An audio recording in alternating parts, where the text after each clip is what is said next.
Une semaine après leur nouveau sacre en Coupe de France fédérale, les Louves de Saint-Dié sont de nouveau sur le pied de guerre, en ligne de mire la 4e journée des playoffs d'élite féminine et un match face à Sens ce samedi qui pourrait être celui de la montée. On va parler de tout cela avec la centrale Thémis Sanou et le coach Manu Dumortier après. Bonjour Thémis, comment ça va? Bonjour, ça va très bien et vous? Ça va super, merci. Quelques mots déjà sur ce nouveau titre en Coupe de France dimanche dernier face au Pays Viennois, comment vous avez vécu ça?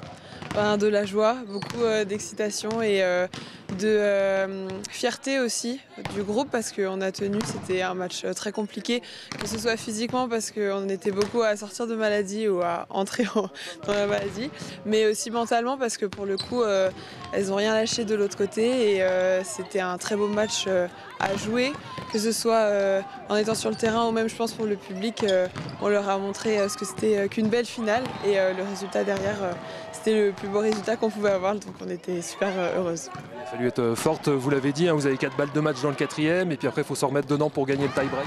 Ouais, non, c'était très dur, mais pour le coup c'est une fierté collective et puis vraiment mentalement on n'a rien lâché, on voulait ce titre parce que toute l'année on arrive à donner des très bonnes performances et il fallait qu'on s'en sorte positivement là-dedans, donc ça fait que montrer les résultats du travail qu'on fait au quotidien. Le grand objectif bien évidemment c'est la Ligue F, on rappelle que vous viviez une saison incroyable, vous êtes invaincu en championnat et en coupe du coup. Oui, tout à fait. Il ne faut pas qu'on lâche sur les derniers efforts parce que c'est là que tout va se jouer. Physiquement, comment va le groupe avec cet enchaînement 2 matchs le week-end dernier, un peu de maladie puis une saison très longue? Physiquement c'est dur, c'est pour ça que j'appuie sur le mental qui va beaucoup jouer là sur cette fin de saison.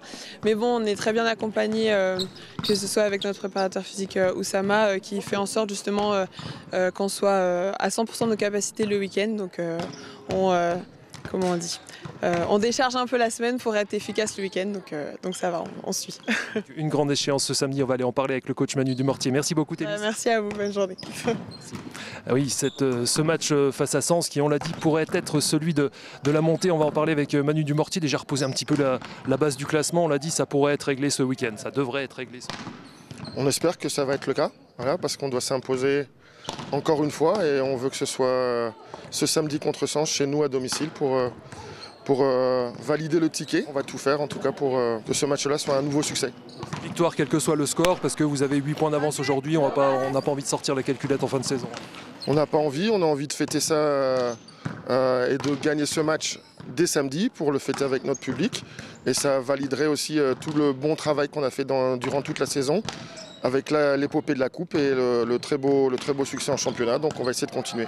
Alors à quoi s'attendre pour ce match face à Sens que vous avez battu au premier tour de la Coupe de France 3-0 puis au match aller 3-1? C'est des matchs de play-off, c'est des équipes de play-off, donc on sait que là-bas ça a été très très compliqué, on a 3-7 avec 2 points d'écart, donc on va essayer de faire aussi bien. On sait que ça se jouera sur quelques détails et on veut vraiment avoir un match de qualité parce que ça sera nécessaire. Ça se jouera sur les détails et le physique aussi, parce que la saison s'étire avec ce double match la semaine dernière aussi. C'est vrai qu'on a laissé des plumes, après on était un petit peu aussi touché par des problèmes gastriques, donc on a eu beaucoup de fatigue en début de semaine, mais les filles vont beaucoup mieux, elles ont bien récupéré. On a aussi un petit peu modulé le temps d'entraînement, voilà, on a préservé un peu la santé des joueuses et on veut tout ça pour faire un très beau match. Normalement à 100% ou presque? Quasiment. Et puis ça sera très important parce qu'il y aura certes le physique, mais comme depuis le début de saison, beaucoup de qualité mentale, beaucoup de courage si on veut espérer aller chercher un nouveau succès. C'est l'aboutissement, vous êtes là depuis 10 ans Manu, quelque chose comme ça? On verra samedi soir. On verra si ça sera un aboutissement, mais on verra samedi soir. Je préfère pas non plus tirer le diable par la queue, et donc on va essayer de rester modéré et prudent jusque samedi soir. Ça marche. Merci beaucoup Manu, on va parler de la suite avec Adrien Christophe, l'un des coprésidents avec Apolline Mercier de ce club des Louves. On touche du doigt le rêve de Pierre Mercier, Adrien, avec ce match ce samedi soir. Eh ben oui, voilà, ça fait pratiquement 10 ans que Pierre a lancé le projet avec David Valence et la mairie de Saint-Dié.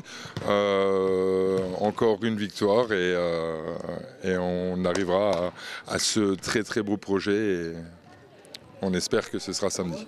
Vous vous y préparez depuis plusieurs années, on en était tout proche l'année dernière, on s'en souvient. Qu'est-ce que vous avez dû travailler pour boucler le dossier, puisque sportivement c'est quasi dans la poche maintenant?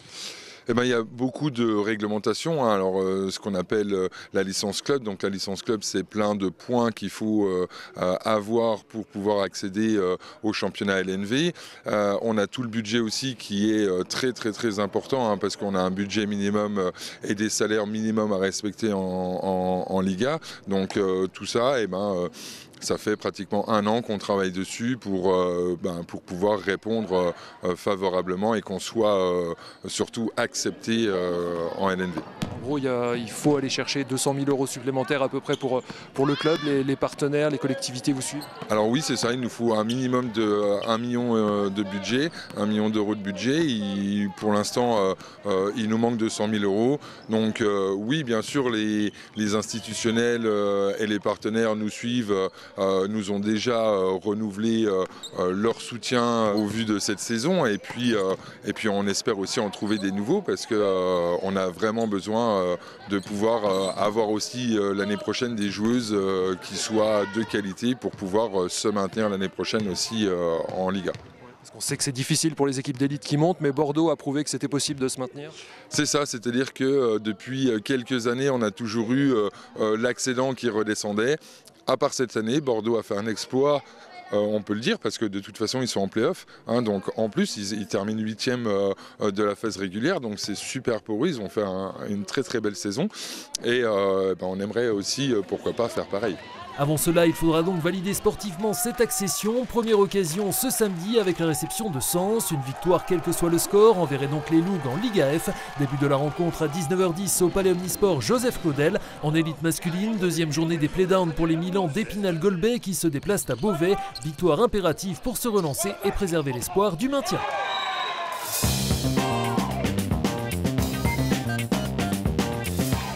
Dans le reste de l'actualité sportive, double dose de football ce samedi soir. En National 2 tout d'abord, après sa défaite sur le fil le week-end dernier à Wascal, le SAS Football a vu son écart fondre sur la zone rouge, plus que 2 longueurs d'avance désormais, et va donc devoir cravacher en cette fin de saison pour assurer son maintien, et ce dès ce samedi soir face à Chantilly, qui ne précède Épinal que d'1 point. Coup d'envoi à 18h au stade de la Colombière, un échelon en dessous en N3, place au derby de la peur entre l'US Raon l'étape, toujours lanterne rouge, et l'ES Taon, premier relégable, qui reste toutes deux sur un match nul, frustrant pour les Taonais face à Sarre-Union, encourageant pour les Raonais à Colmar. Sur ces images en décembre dernier, l'EST l'avait emporté 3-2 sur son terrain. Qu'en sera-t-il ce samedi? Réponse à partir de 18h au stade Paul Gasser. Enfin, autre derby au programme ce week-end en National 3 de basket entre Golbet-Épinal et Mirecourt. D'un côté des Golbet-Hospinaliens lanterne rouge, déjà condamnés mais pas résignés. De l'autre des Mircursiens en pleine réussite, restant sur 10 victoires consécutives. La dernière face au leader et qui s'était largement imposé au match aller 95-68 sur ces images mi-novembre. Entre deux d'envoi à 20h au Palais des Sports, Émilie Wolf.